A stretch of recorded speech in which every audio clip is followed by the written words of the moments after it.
Le massacre prend une des périodes presque les plus sanglantes de l'histoire de France, c'est-à-dire qu'il commence au mariage du futur Henri IV avec Marguerite de Valois et se termine à la prise du pouvoir par Henri IV.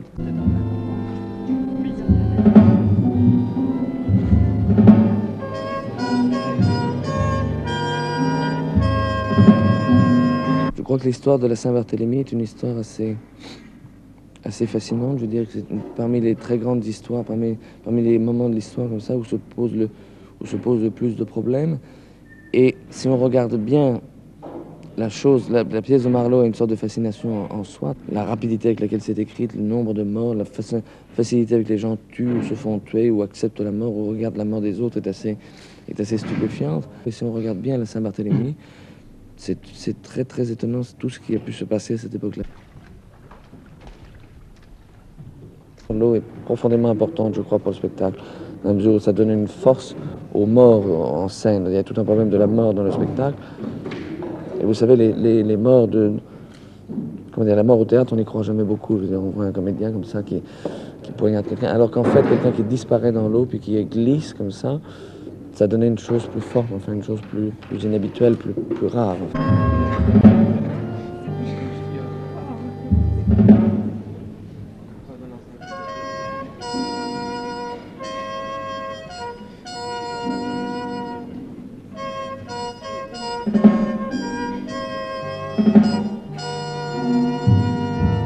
Alors il y a toute une série de choses, par exemple dans le Massacre à Paris, bon, elles sont venues comme ça et je les ai laissées venir. Je me souviens qu'à la dernière répétition, j'ai regardé la dernière répétition se filer et à la fin, je me suis dit, j'ai regardé vraiment en spectateur pour la première et dernière fois parce qu'après je n'ai plus regardé et je me suis dit, c'est vraiment un drôle de spectacle. Enfin.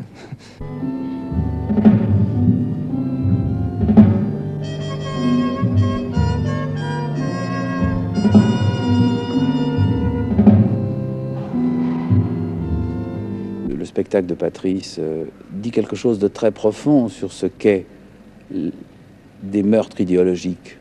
Mais il le dit d'une façon très oblique, c'est pas du tout un discours direct. Ça n'a même pas d'intérêt de faire un rapport entre ce spectacle et la lutte des catholiques et des protestants en Irlande. Et pourtant, quelque chose de très profond est raconté, je crois, à un niveau presque inconscient, sur ce que c'est qu'un meurtre idéologique et sur la façon dont, en définitive, à partir d'un certain moment, un processus politique dégénère en fascination de la mort.